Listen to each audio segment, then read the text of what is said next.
Hello বন্ধুরা, অস্মিতাস ডায়েরিতে তোমাদের সবাইকে সুস্বাগত। একটা রেসিপি নিয়ে আমি চলে এসেছি তোমাদের সামনে অস্মিতাস ডায়েরিতে। তোমরা দেখতেই পাচ্ছ বন্ধুরা, এটা হচ্ছে কাঁকরোল। কাঁকরোলের তো অনেক রকম রেসিপি খেয়েছো।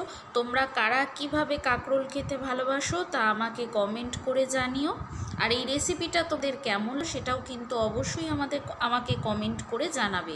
দেখতেই পেলে পুরা কাঁকরোলগুলোকে গোল গোল করে কেটে ধুয়ে সেটাকে আমি ভালো করে ভেজে নিয়েছি। তবে বেশি কাঁকরোল ভেজে কড়কড়া করার কোনো দরকার নেই, আর্ধেক ভেজে নিলেই হবে, কারণ সেটা ডালে দিয়ে আবার সেদ্ধ হবে, তাই জন্যে তিতো লাগবে, খেতে বাজে হবে।